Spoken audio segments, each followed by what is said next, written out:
Assalamualaikum warahmatullahi wabarakatuh.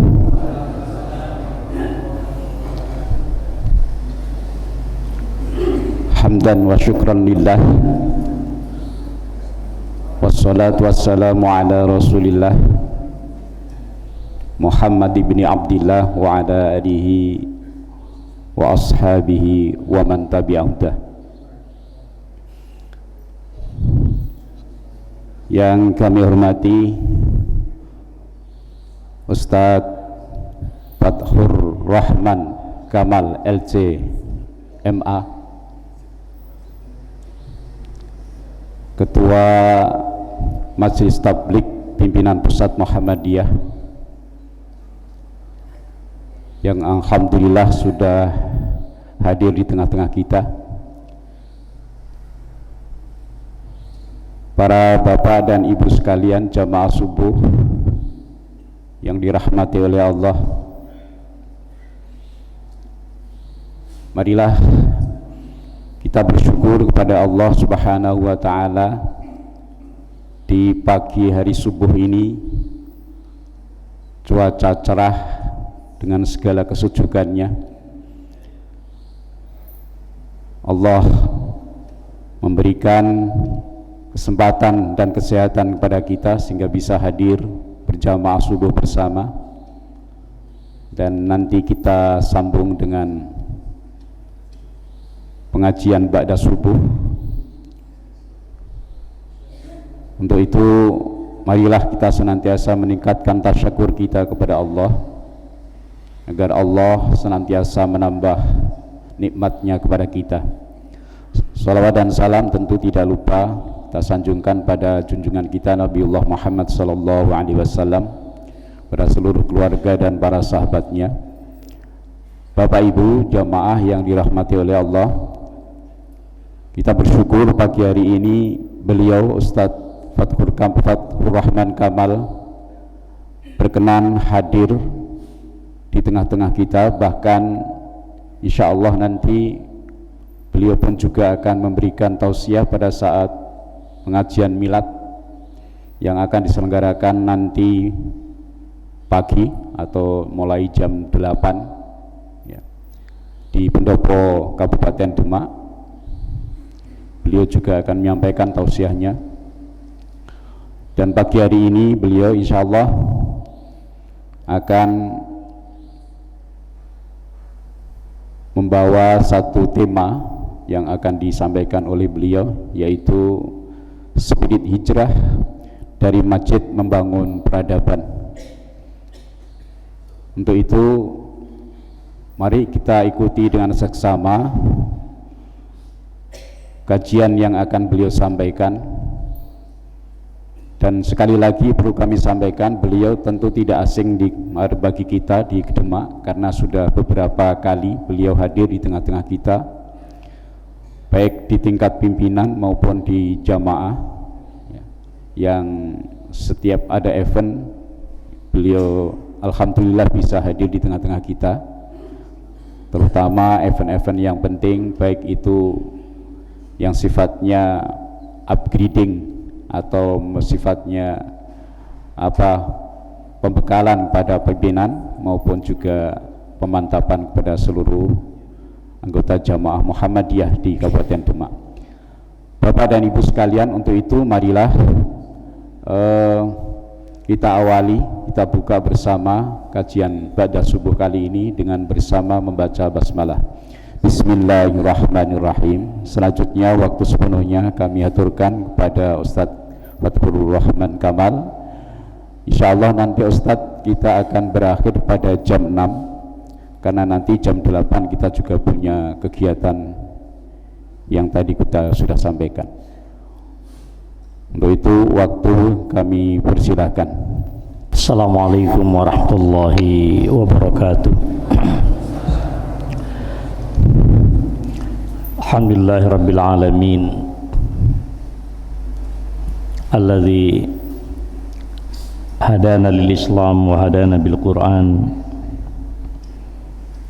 wa ja'ala hadzal Qur'ana minhajan li hayatina wa usalli wa usallimu ala sayyidil awwalin wal akhirin sayyidina wa nabiyyina wa habibina Muhammadin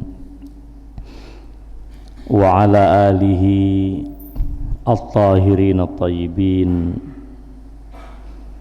wa ala ashabihi alladzina jahadu fillahi haqqa jihadihi wa ala man ihtada bihudahum min ummatihi alaihi salam ila yaumil qiyamah, amma ba'd. Fa usi nafsi wa iyyakum bitaqwallahi faqad fazal muttaqun. Ya ayyuhalladzina amanu taqullaha haqqa tuqatih wa la tamutunna illa wa antum muslimun. Raditu billahi rabba wa bil islami dina wa bi Muhammadin nabiyya wa rasula. Asbahna ala fitratil islam wa ala kalimatil ikhlas wa ala dini nabiyyina Muhammadin sallallahu alaihi wasallam wa ala millati abina Ibrahim hanifan muslima wa ma kana minal musyrikin. Jamaah sekalian yang saya muliakan, rahimani wa rahimakumullah. Alhamdulillah, pada pagi yang baik ini kita dikumpulkan oleh Allah Subhanahu wa taala di salah satu fi baitin min buyuti. Mudah-mudahan kita tercatat sebagai orang-orang yang berzikir, bertasbih kepada Allah, yang disaksikan oleh para malaikatul lail wa malaikatun nahar. Inna Qur'anal fajri kana masyhuda. Para malaikat yang mencatat dan menjaga hidup kita, mencatat semua amalan kita di malam hari, pada waktu fajar atau waktu subuh mereka bersatu dengan para malaikat yang akan bertugas di siang hari, kata Rasulullah sallallahu alaihi wasallam. Maka kita patut bersyukur atas nikmat Allah Subhanahu wa taala. Bahkan Rasulullah sallallahu alaihi wasallam mengajarkan kita dalam salah satu zikir, Allahumma ma asbaha bi min ni'matin aw bi ahadin faminka wahdak la syarika lak falakal hamdu walakas syukur. Kita bersaksi kepada Allah bahwa segala kenikmatan yang dianugerahkan kepada kita, termasuk nikmatnya iman dibersamai oleh para malaikat, dan nikmat apapun yang diberikan oleh Allah kepada siapapun di muka bumi ini, termasuk nikmat yang diberikan kepada orang-orang yang tidak seiman dengan kita, kita harus dengan rela mengatakan faminka wahdak, itu hanyalah dari Allah Subhanahu wa taala, falakal hamdu walakas syukur. Maka bagi Allah segala puji dan segala kesyukuran. Jamaah sekalian yang saya muliakan, sesungguhnya sederhana sekali judul kita, minal masjidi nabnil hadarah, dari tempat bersujud kita akan membangun peradaban. Kesimpulannya, kalau suatu peradaban tidak dibangun dari tempat bersujud, itu tidak akan ada maknanya, sehebat dan sebesar apapun peradaban itu. Jadi kalau bangsa Indonesia dan khususnya kita di warga Persyarikatan Muhammadiyah ingin membangun Muhammadiyah, saya hanya ingin mengatakan dan saya yakin, nabna minal masjid, kita mulai dari mana kita? bersujud. Mengapa kita yakin sedemikian rupa? Karena itu yang dilakukan oleh Rasulullah sallallahu alaihi wasallam. Ketika Rasulullah sallallahu alaihi wasallam berhijrah, tapi beliau mengawali dakwahnya di Makkah. Mari kita perhatikan realitas yang dialami oleh Nabi sallallahu alaihi wasallam itu diringkas oleh para ulama dengan satu istilah yang sangat luar biasa. Itu disebut dengan al-jahiliyah. Hanya satu kata, al-jahiliyah, yang kalau kita buka di dalam Al-Quran, jahiliyah itu hanya 4 kali terulang. Yang pertama misalnya, afa hukmal jahiliyati yabghun. Ada jahiliyah pada aspek hukum dan politik. Itu dikisahkan pada masa Rasulullah sallallahu alaihi wasallam hidup. Ya. Tradisi masyarakat waktu itu menegakkan hukum kepada orang-orang kelas bawah, masyarakat biasa. Wa idza saraqa fihi musyarif tarakuh. Kalau ada orang bermartabat, pejabat, pimpinan mencuri, mereka biarkan. Maka Nabi menyatakan, ya, lau anna Fatimah binta Muhammadin saraqat laqata'tu yadaha. Kalau Fatimah putrinya Muhammad mencuri, saya akan potong tangannya. Bahkan juga ada hadis yang menyatakan tradisi orang terdahulu juga demikian. Seperti di dalam sejarah Banu Israel, ya'kulu syadiduhum dha'ifahum. Orang-orang yang kuat, punya jabatan, kekuasaan, itu memakan dan menghisap darah orang-orang yang lemah. Ini bagian daripada tradisi hukum dan sistem politik jahiliyah. Yang kedua, yazunnuna billahi zannal jahiliyah. Mereka ketika mendefinisikan tentang Allah, mereka terjebak pada prasangka jahiliyah. Cara berpikir tentang Tuhan itu cara-cara yang sangat bodoh. Maka para sahabat dulu menceritakan, kalau kami menemukan batu yang kami anggap sangat bagus, kami ambil batu itu, lalu kami pahat dan kami jadikan sesembahan. Nah, saya ingin menerjemahkan zannul jahiliyah hari ini, yazunnuna billahi zannal jahiliyah. Itu kerusakan di dalam cara berpikir, termasuk pikiran-pikiran anti Tuhan sekarang itu bagian daripada zannul jahiliyah. Mari kita bangun perdamaian, tapi agama disamakan. Itu juga bentuk daripada pemikiran jahiliyah. Mari kita bangun kesetaraan, tapi dihalalkan homoseksual misalnya. Itu juga zannul jahiliyah. Dan banyak lagi yang lain. Alhamdulillah, Mahkamah Agung, Mahkamah Konstitusi pun juga sama. Mari kita bangun kedamaian.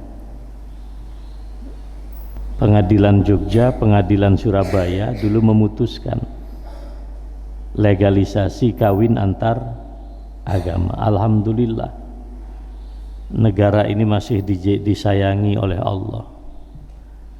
Maka keputusan pengadilan mahkamah, bahkan di konstitusi, termasuk juga Mahkamah Agung,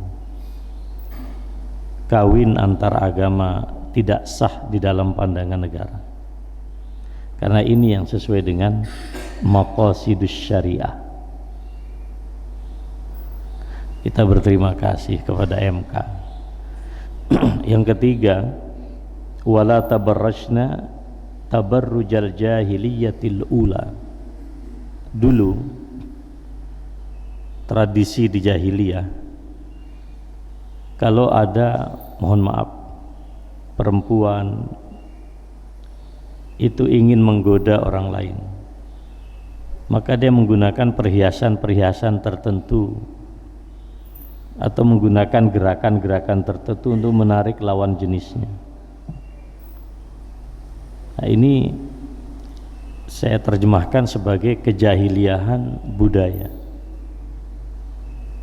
Nah, salah satu yang dikhawatirkan oleh tokoh umat Islam, Allah yarham, Pak Muhammad Natsir, selain persoalan, mohon maaf, kristenisasi waktu itu, kemudian yang kedua sekularisasi, yang dikhawatirkan yang ketiga inilah nativisasi.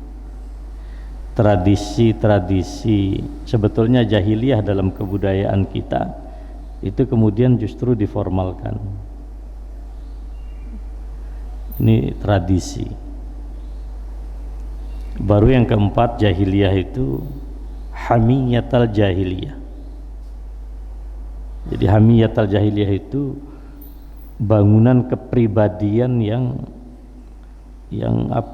terbelah-belah, penuh dengan sikap hidup curiga, fanatik, buta, rasialis gitu kan. Ini yang sekarang menjadi Islamofobia gitu. Islamofobia itu benci kepada Islam, tapi bencinya itu nggak masuk akal. Kayak kita lah di Indonesia kadang-kadang muncul itu. Atau juga xenofobia. Xenofobia itu selalu merasa anti kepada orang yang berbeda dengannya. Beda ormas, musuhan. Beda guru ngaji, musuhan. Itu bagian daripada hamiyatal jahiliyah. Maka para ulama ketika menerjemahkan apa jahiliyah itu, mereka mengatakan al-halatus sayyi'atus sa'idah qabla bi'asatin nabi sallallahu alaihi wasallam minal jahli billahi wal bu'di an sabilil mursalin. Jadi suasana kehidupan yang sangat buruk dan menghegemoni, mewarnai semua bidang kehidupan masyarakat waktu itu sangat buruk, ya kan? Tadi 4 tadi ya, cara berpikir, paradigma berpikir, tradisi, kebudayaan, kepribadian, sistem politik, hukum, sudah lengkap sebetulnya. Itu buruk sekali. Tapi inti katanya pada 2. Satu, al-jahlu billah. Mereka jahil tentang siapa itu Tuhan, siapa Allah, siapa yang disembah. Yang kedua, al-bu'du an sabilil mursalin. Mereka ini jauh dari cara hidupnya para nabi, the way of life. Sekarang Islam itu memang betul sering dijadikan sebagai fashion. Fashion itu ya cara berpakaian itu marak di sekarang nih Pak. Orang bercadar semakin hari semakin marak, orang berkerudung besar semakin hari semakin marak itu. Tapi Islam tidak boleh berhenti di situ. Ya tentu kita gembira saja, tapi tidak boleh berhenti pada fashion. Islam ini harus menjadi the way of life, jalan kehidupan. Qul hadhihi sabili. Jadi Allah katakan, hai Muhammad, katakan ini jalanku. Jadi jalan hidup itu totalitas. Jadi profesional yang bertauhid, jadi pedagang yang bertauhid, jadi dosen guru yang bertauhid, jadi pejabat yang bertauhid. Nggak boleh kemudian kalau di masjid dia menjadi orang yang sangat soleh, tapi begitu menjadi pemimpin negara seolah-olah Tuhan tidak hadir dalam kehidupan. Dalam Islam, peristiwa yang sangat kecil saja menjadi satu kaidah. Coba lihat, mohon maaf kalau kita sholat kemudian kita keluar angin, Pak, kan nggak boleh kita begitu saja membatalkan sholat, nggak boleh. Kita harus, satu, ada aroma yang tidak sedap, yang kedua memang ada rasa yang kita yakinkan keluar, Pak. Dari situlah kemudian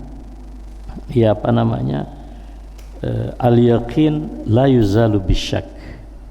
Keyakinan itu tidak boleh kemudian begitu saja dieliminir hanya karena keraguan-keraguan. Jadi orang Islam, mohon maaf, kentut saja harus yakin, Pak. Itu orang Islam. Anda masuk ke kamar mandi, kaki kiri, Allah juga hadir di situ. Allahumma inni a'udzubika minal khubusi wal khaba'is. Masuk kamar mandi, Allah membersamai kita. Kita keluar, kaki kanan, alhamdulillahilladzi azhaba annil adza wa afani. Allah hadir membersamai kita. Kalau masuk kamar mandi sedemikian rupa, mengapa masuk gedung parlemen Allah tidak hadir? Ya kan?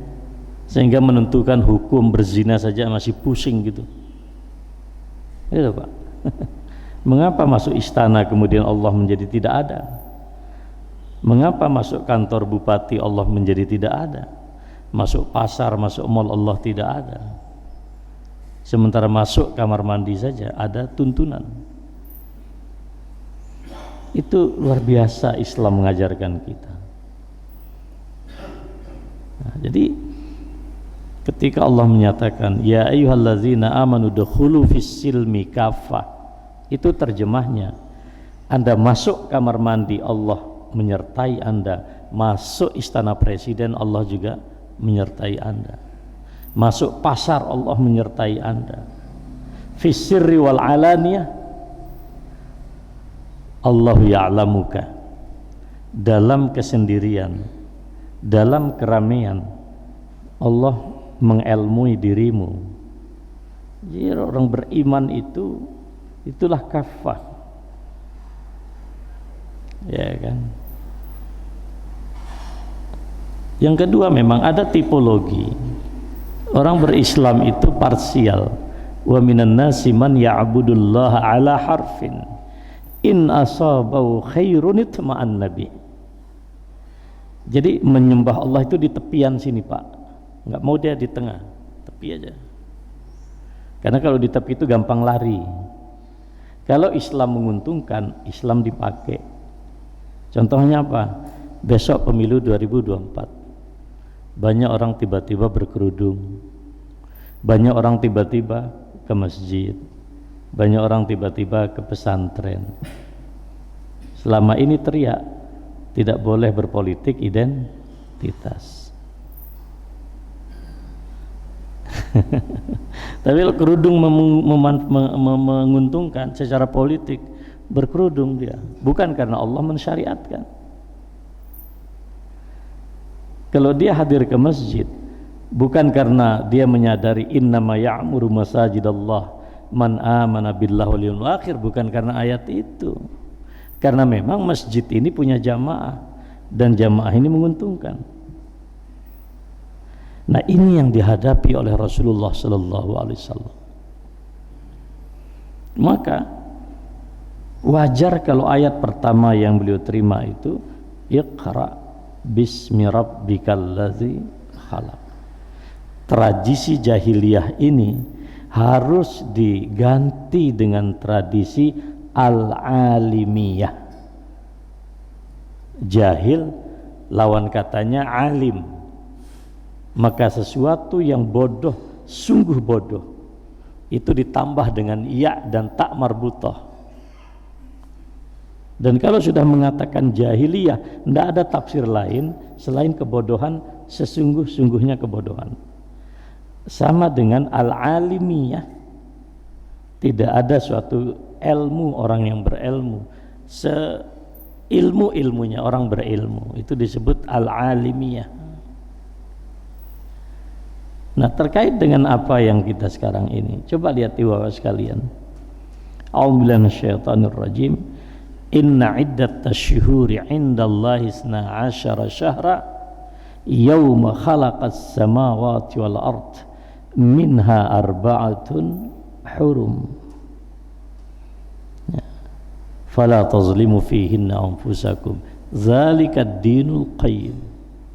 Allah ketika berbicara tentang waktu, Pak, bukan sekedar berbicara time jam, tapi itu urusan akidah,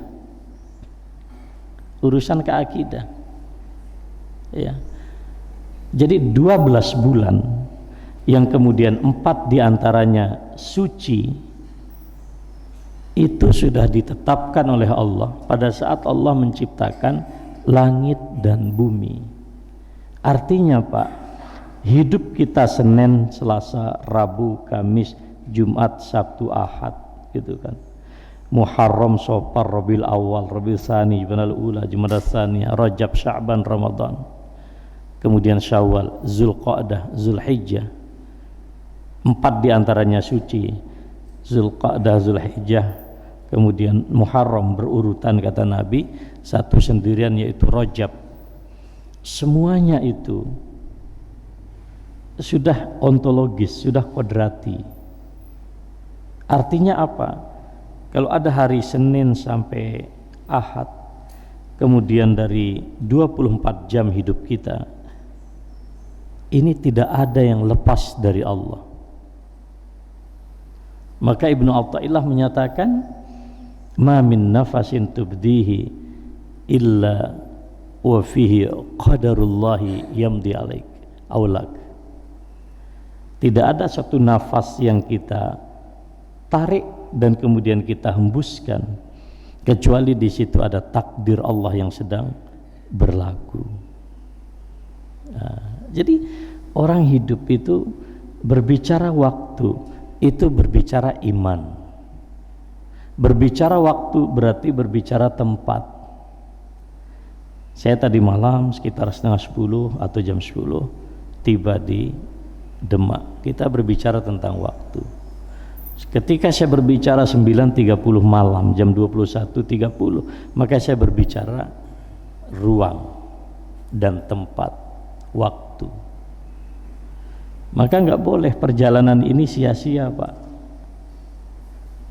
Ini perjalanan li'ibadatillah wa ala qadarillah, untuk beribadah kepada Allah, dan ini takdir. Coba bayangkan, Pak, saya WA-an sama Ustadz Tafrihan, itu akan janjian ketemu di Pondok Tazakka. Itu saya WA beliau kan jam 11 malam.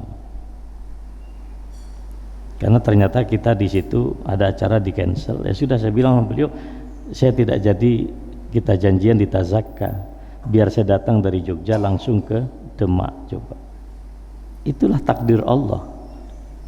Padahal saya merencanakan ke Tazakka itu sudah sejak 3 minggu yang lalu dan sudah booking penginapan. Akal kita kan bekerja, Pak. Tapi ketika kemudian jam 11 malam ketentuan, ya sudah selesai. Bagi saya tidak ada nafas ini kecuali ialah qadarullah. Ya, qadarullah. Maka Allah katakan, Apa? Zalikad dinul qayyim. Karena persoalan waktu itu adalah dari Allah, maka jangan sampai di dalam bulan suci ini kita kemudian menzalimi diri sendiri. Nah, contoh menzalimi diri sendiri sederhana, besok insya Allah Kamis Jumat itu 9 dan 10 Muharram, ada sunnah puasa Tasu'a, ada Asyura. Nabi ketika ketemu orang Yahudi, ngapain kalian puasa? Ini sebagai kesyukuran dan gembira kami atas menangnya Nabiullah Musa atas Fir'aun. Kalau gitu kami lebih berhak. Kalau tahun depan aku masih hidup, kata Nabi, aku akan puasa tanggal 9. Tapi beliau tidak sempat. Ya, karena berapa bulan kemudian Rabiul Awal beliau wafat. Nah, kita sunnah, kata Nabi, saya berharap puasa kalian pada bulan Asyura ini menghapuskan dosa setahun sebelumnya. Itu kan luar biasa dari Allah. Kok nggak diambil eman-eman? Ya Bu, ya dicatat 9 Kamis Jumat yang akan datang. Sekarang hari Ahad, tanggal 1-nya Rabu kemarin. Itu contoh kecil aja lah, nggak usah bicara besar-besar. Maka ketika Allah menyatakan fala tazlimu fihinna anfusakum, jangan kalian zalimi diri kalian. Terkhususnya memang di bulan suci. Nah, kenapa? Orang itu suka bermain-main dengan waktu, Pak. Taubat, sekarang dosa, taubat ditunda, itu main waktu itu. Ya, ketika menjabat korup itu juga main waktu. Ya, maka salah satu tradisi orang jahiliyah waktu itu apa? Mereka itu suka perang, Pak. Tapi karena biasanya tahun itu menggunakan hitungan kalender matahari, 12 bulannya itu ajak harinya. Tapi kalau sistem kalender bulan kan tidak, hari itu berubah-ubah kan, lebih kecil bilangannya, 29 atau 30, sehingga jumlahnya lebih kecil. Pada tahun tertentu akan terjadi kelebihan.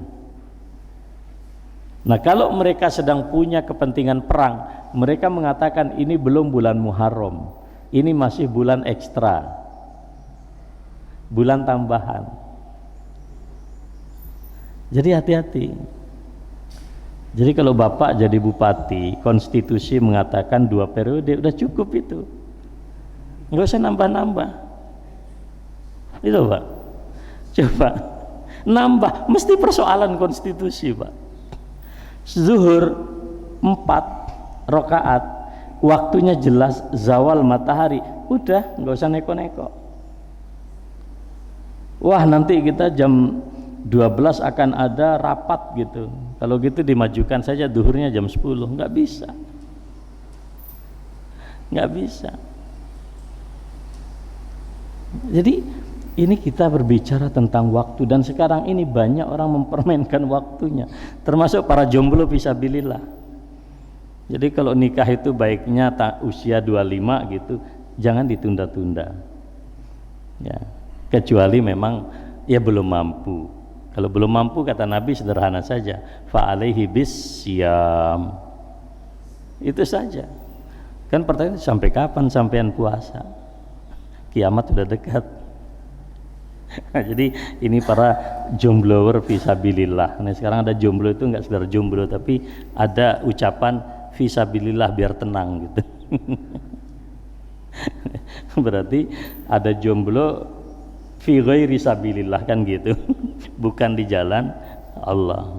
Nah, saudara sekalian yang saya hormati, ya, memperhatikan kayak demikian ini, maka Rasulullah Shallallahu Alaihi Wasallam, coba lihat Iqra. Setelah Iqra itu sebagian ulama mengatakan surat yang turun itu adalah Nun wal qalami wama yasturun. Surat yang ketiga turun, ya ayyuhal muzammil qumil laila illa qalila nisfahu aw yanqus min qalila aw zid alaihi warattilil qur'ana tartila.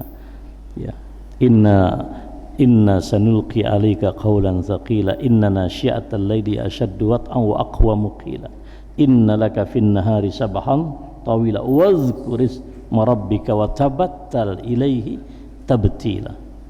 Membangun spiritualitas, Pak. Makanya tahajud bagi para sahabat sebelum sholat itu diwajibkan, itu kan sebelum turunnya sholat 5 waktu, itu kan mereka menggunakan sholat malam, Pak. Surat yang keempat masih juga berkait dengan peristiwa sujud. Ya ayyuhal muddaththir qum fa'anzir wa rabbaka fakabbir wa thiyabaka fatahhir wa rujza fahjur wa la tamnun tastakthir wa li rabbika fasbir. Jadi 4 surat, kalau dalam perspektif tertib turunnya Al-Quran, 4 surat ini mengawali. Jadi dibangun dengan ilmu tradisi, ilmu itu dikuatkan oleh Nabi karena memang realitasnya adalah jahiliyah. Tapi kemudian setelah itu tradisi literasi, nun wal qalami wa ma yasturun, dan kita sudah tahu tentang al-qalam. Sesuatu yang paling pertama diciptakan adalah al-qalam. Kemudian qalam itu berkata, apa yang harus saya tulis? Tulis semua peristiwa yang telah, yang akan dan telah terjadi. Dan ini akidah. Jadi jangan pernah mengatakan Bapak tinggal di Demak, dipilih sebagai penduduk Demak. Itu tidak ada rahasia yang dikehendaki oleh Allah. Saya ke Jepang ketemu teman-teman, Ustadz, kita di Jepang ini tidak seenak di Indonesia. Tapi juga saya katakan di Indonesia, ya, Islam tidak seindah di Jepang. Jadi kalian tinggal di Jepang itu karena Allah mentakdirkan. Berapa populasi Indonesia? Hanya kalian yang tinggal di Jepang. Berarti ada maunya Allah dengan kalian. Itu, Pak. Jadi semuanya perintah bersujud. Jadi dari 4 surat, kalau kita lihat itu luar biasa. Tradisi ilmu terbangun, kemudian 2 surat. Kalau Al-Muzammil itu kan Nabi berselimut juga, tapi dalam suasana psikologis yang sangat luar biasa. Tapi kalau Al-Mudaththir berselimut juga, tapi tidak seperti Al-Muzammil. Al-Mudaththir itu suasana sudah zona nyaman. Jadi kalau Bapak di ruang tengah nonton TV, tidak semua badannya diselimuti, hanya yang kena AC saja gitu, leyeh-leyeh gitu. Itu Al-Mudaththir. Tapi perintahnya bersujud. Maka saya katakan tidak mungkin membangun peradaban bukan dengan cara dan tradisi bersujud. Maka Muhammadiyah saya katakan hati-hati dengan masjid. Kalau masjid Muhammadiyah ini tidak makmur, Pak, ini pertanda persoalan. Walaupun sekolah kita bagus, walaupun kampus kita mewah, walaupun rumah sakit kita banyak, tapi lihat masjid. Karena Nabi mengawali dakwah bukan dengan membangun sekolah, bukan membangun kampus, bukan membangun rumah sakit, bahkan bukan membangun panti asuhan, tapi Nabi membangun tempat sujud. Ketika Rasulullah berhijrah, belum beliau masuk ke Madinah, beberapa kilo sebelum Madinah, beliau singgah di satu kampung namanya Quba. Di Quba hanya beberapa hari beliau mendirikan masjid Quba. Disitulah turunlah masjidun ussisa ala taqwa min awwali yaumin ahaqqu an taquma fihi rijalun yuhibbuna an yatatahharu wallahu yuhibbul muttahhirin. Mengapa masjid? Nabi enggak berbicara tentang tempat tinggal, beliau berbicara masjid. Coba lihat masjid ini, kata Allah, selain yang umum kita pahami, innama ya'muru, orang-orang yang memakmurkan masjid, orang beriman dengan Allah hari kemudian. Tetapi orang-orang di masjid itu dijamin oleh Allah, mereka ini orang yang suka bersuci. Maka kita tidak boleh hanya bersuci secara fisik dengan cara berwudu, ya kan? Idza kuntum ila sholati faghsilu wujuhakum, bukannya itu. Seharusnya toharoh kita itu, kata para ulama, taharatul jasadiyah wa taharatul ruhiyah. Jadi kalau orang masjid itu istiqamah dan konsisten, maka orang yang rajin ke masjid seharusnya tidak boleh korupsi dan tidak akan korupsi. Tapi jarang takmir masjid yang korupsi. Yang korupsi itu pejabat, minimal menteri. Coba lihat, nggak bisa kita Pak, karena ini Masjid Muhammadiyah, ijtihadnya kita lebih mundur sekian menit kan. Maka tadi saya pertama datang ke sini belum sholat fajar, saya masih masuk kategori sholat lail misalnya. Maka muazin kita nggak mungkin korupsi Pak, karena timenya sudah jelas. Coba kalau orang-orang muazin yang bilalan itu korupsi, kacau balau ibadah puasa kita Pak. Maka orang masjid nggak mungkin korupsi, dia akan melihat ini berapa menit lagi azan. Mungkinkah imam itu korupsi? Nggak mungkin, mesti diprotes oleh makmum. Coba imam kita tadi qadarullah beliau lupa hafalannya misalnya, dan itu biasa, Nabi juga pernah melakukan itu, para sahabat juga biasa lupa, ya kan? Apa yang kita lakukan? Kita tidak ada yang hafal di belakang apa yang dia, kita kan diam. Ada nggak yang kemudian eksodus? Nggak ada. Kita pasrah dengan imam kita karena kita tidak mau korupsi, iya kan?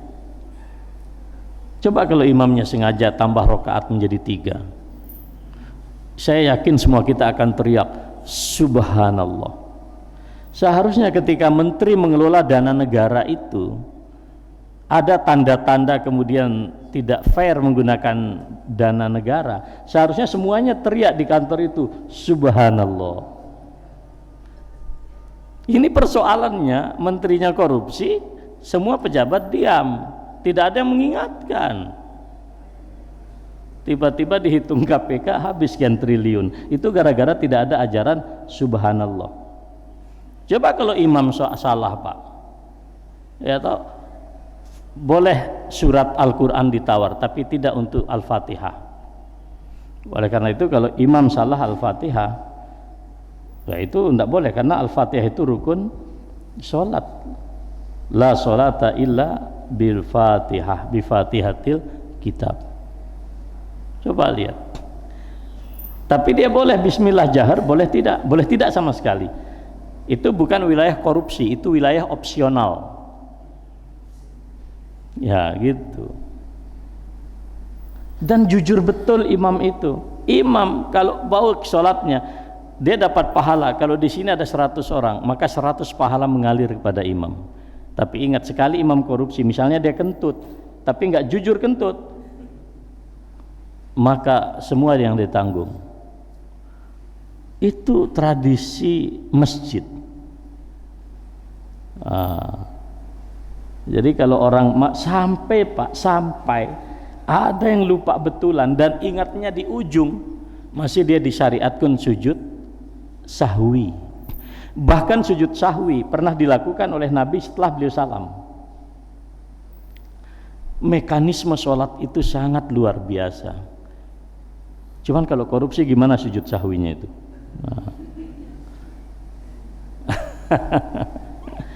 Nggak ada sujud sahwi kalau korupsi itu. SOP kita, maka Nabi di situ sampai beliau ke Madinah, lalu ada tanah punya Sahal dan Suhail, 2 anak yatim. Rebutan para sahabat ingin menservis Nabi sallallahu alaihi wasallam, rebutan ingin agar rumahnya ditinggali oleh Nabi. Nabi adil, lihat saja nanti unta itu, beliau memang berhenti di Al-Arqam, yang kalau rumah itu sekarang, kalau Bapak ngelihat Masjid Nabawi yang asli yang depan, maka menara yang paling kiri sekitar itu rumahnya Arqam. Lalu kemudian berhenti di pekarangan, untanya beliau berhenti di pekarangan yang sekarang menjadi Raudhah itu. Yang beliau pikirkan adalah masjid. Mendirikan Masjid Nabawi itu pertama dalam sejarah. Sebelum masuk ini, beliau pergi dari Kuba menuju ke Madinah.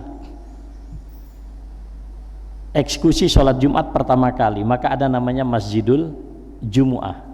Setelah kita orang haji itu biasa ziarah dari Kuba kemudian ke Masjid Al-Jumu'ah. Memang ayatnya turun waktu di Mekah, tetapi peristiwa pertama kali sholat itu di situ, maka namanya Masjidul Jum'ah. Ada sekarang Masjid Jum'ah itu, jadi bukti sejarah. Dari Masjidul Jum'ah baru ke Madinah mendirikan masjid. Para sahabat dididik dengan tradisi sujud kepada Allah. Setelah masjid terbangun, beliau kemudian mu'ahad, mempersaudarakan. Maka masjid harus menjadi suatu sistem sosial di masyarakat kita. Masjid ini, mohon maaf Pak Ustadz Suli, Ketua PDM, harus memastikan kesehatan jamaah. Siapa yang sakit, mulai dari jemaah masjid Pak yang terdekat, yang rajin ke masjid itu harus didata betul, bukan diskriminatif Pak, tapi seharusnya masjid itu lihat keluarganya sehat atau sakit, kenapa nggak datang, anaknya berapa, anaknya sanggup bayar SPP apa tidak. Itu harus diawali database itu dari jemaah masjid, gitu loh Pak. Kita harus punya itu. Kalau teorinya Ustadz Jazir, 40 ke barat, 40 rumah barat, 40 rumah timur, utara selatan 40. Jadi 4 kali 4 minim 160 harus merasakan betul efek masjid. Maka kalau mau silahkan disurvei. Yang sekeliling masjid ini 160 kepala keluarga disurvei. Seberapa masjid, apa namanya ini Ustadz? Masjid kita ini ya Darussalam di hati dan di dunia mereka. Harus berani survei. Covid yang tiba-tiba datang aja Muhammadiyah lebih dari 1,5 triliun kok. Masjid ini jangan hanya sibuk di Covid. Covid pun pamit Ustadz. Udah nggak usah dipikirin lagi Covid. Itu tamu Allah datang kepada kita untuk menguji iman kita. Sekarang Mbak Corona kan sudah tindak gitu. Lo apalagi alasan nggak ke masjid gitu. Jadi tolong disurvei mulai dari masjid. 160 kakak disurvei. Seperti apa kesejahteraan mereka dengan masjid ini. Jangan masjid jangan pernah bercita-cita menumpuk, apalagi mendepositokan uang jamaah. Tidak ada tuntunannya dalam Islam itu. Berbangga-bangga saldo masjid 100 juta. Orang melepaskan itu untuk Allah, bukan untuk Anda serahkan di deposito. Pastikan jemaah kita siapa yang menderita, siapa yang sakit. Jangan-jangan ada jemaah kita yang nggak bisa beli beras hari itu. Itu ketua PDM ditanya loh sama malaikat nanti sama takmir masjid itu. Nah kalau ketua tablik mengingatkan Pak, wa ma alaika illal balagul mubin. Wis ngomong Ustaz, aku udah ngomong ya Allah di masjid kita yang cakep ini, yang indah ini. Jadi ya sekalian, udahlah Ustaz, percaya saya Ustaz. Saya senang dengan Ustaz, saya mulia betul cita teman-teman membangun tradisi para ulama. Kita doakan Pak ini ma'had apa namanya ini, kaderisasi ulama Muhammadiyah ini berhasil betul. Mau cari apa? Ustadz kan nggak jadi capres kan? Mau cari apa lagi gitu? Weslah kita cari surga. Juga nggak ada yang potongan kok jadi presiden di sini. Nggak, saya hanya ingin mengatakan, jangan mengatakan capres itu lebih mulia daripada ngurusi PDM. Ini pintu surga kita.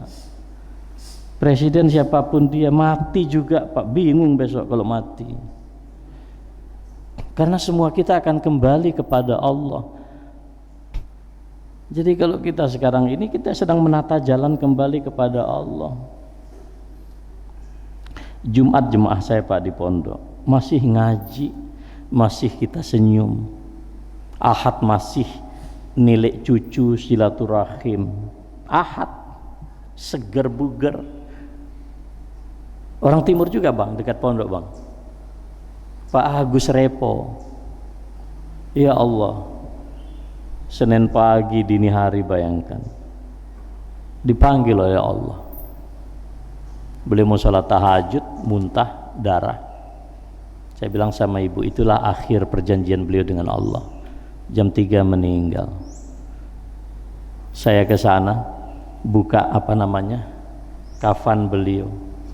Ya Allah, Pak Agus, saya bilang selama ini ikut ngaji bareng kita, sekarang saya hanya mengusap wajah beliau, saya mengatakan min ahlil jannati insyaallah. Saya hanya berharap semua kalimat, semua huruf yang pernah beliau ikuti di taklim itu menjadi jalan kembali. Dan begitu mudah meninggalnya. Mau ngomong apa Pak? Jumat ngaji, Sabtu seger buger, Ahad nilai cucu. Hanya semalam rizki beliau terakhir makan bubur di PKU, di harian PKU, Senin dini hari jam 3 meninggal dunia. Begitu cepat. Jadi pastikan surga kita Pak.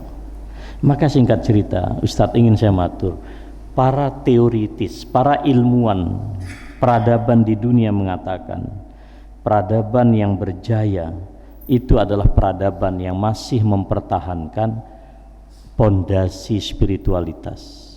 Barat ini akan ambruk Pak, karena Kristiani sudah nggak jelas diposisikan seperti apa. Sekularisasi itu sudah sekian ratus tahun berjalan, agama disingkirkan. Nah yang menarik, data di dunia Pak, menarik sekali. Seberapa agama dan Tuhan penting dalam hidupmu, itu ternyata di Turki saja itu hanya di angka 78. Di Turki 72 apa 78, tidak nyampe 80%. Mesir juga demikian. Saudi juga semakin banyak orang ateis. Di Jepang hanya 10%, di Eropa, di Amerika, Australia itu rata-rata hanya di angka 20-25% yang mengatakan agama penting. Jadi sekularisasi luar biasa. Di Cina hanya 3%. Indonesia yang menarik 93%. Saya tanya almarhum Buya Syafi'i Ma'arif, Bu, gimana dengan data ini? Betul. Memang yang anti, yang tidak suka dengan Islam itu paling angkanya 7%. Makanya kalau umat Islam itu solid, politik itu selesai sebetulnya. Jadi alhamdulillah Ustadz, ini data orang Islam di Indonesia ini tertinggi Pak, komitmennya terhadap agama. Ini yang kita rawat. Mau jungkir balik siapapun yang mau jungkir balik, tapi insya Allah selama masjid ini kuat, Islam dan Indonesia ini tidak akan runtuh. Saya yakin Pak, kalau Belanda kembali menyerang kita, saya sangat yakin yang akan pertama mengangkat senjata itu selain TNI karena tugas mereka, itu anak-anak yang di masjid, bukan anak-anak yang di bioskop.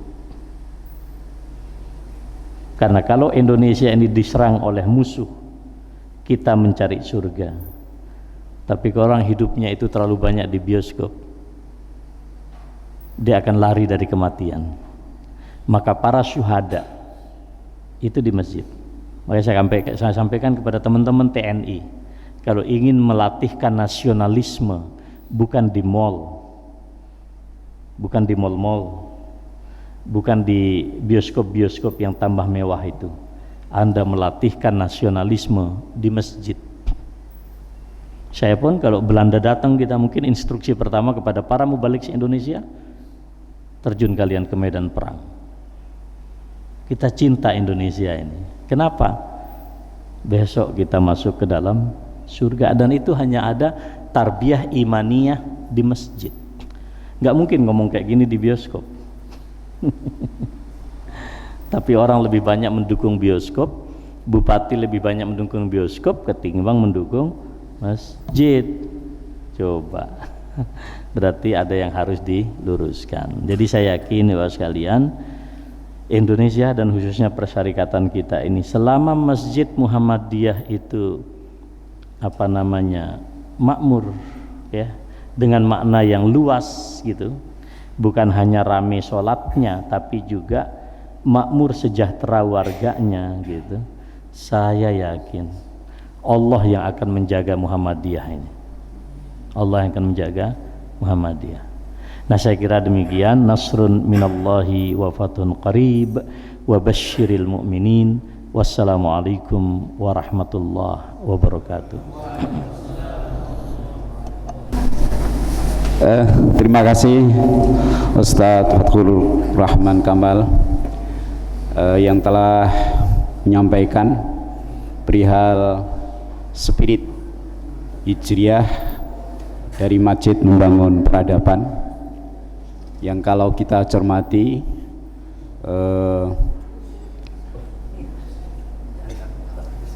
apa yang beliau sampaikan tadi, mulai dari hijriah, nampaknya memang kondisi yang ada ini tidak jauh berbeda sebagaimana apa yang beliau sampaikan.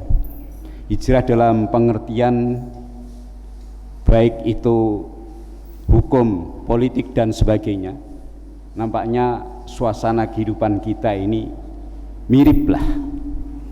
Oleh karena itu sudah saatnya bagaimana kita membangun kembali, meluruskan kembali peradaban yang ada ini, mulai dari masjid. Rasulullah SAW mengatakan salah satu di antara 7 golongan yang akan mendapatkan naungan Allah di hari yang tidak ada naungan kecuali naungan Allah, salah satu adalah rajulun qalbuhu mu'allaqun bil masajid.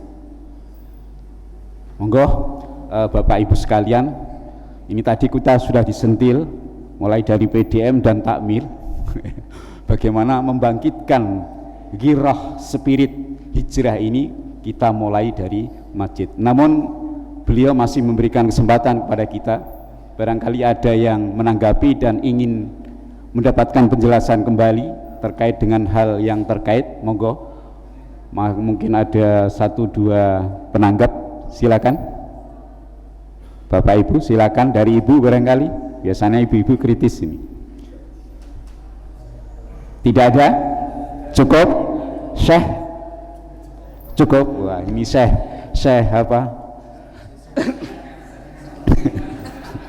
Ya, ini kan julukannya yang diberikan oleh Ustaz Pak Ketua Takmir nih. Jadi Syekh Asep kan.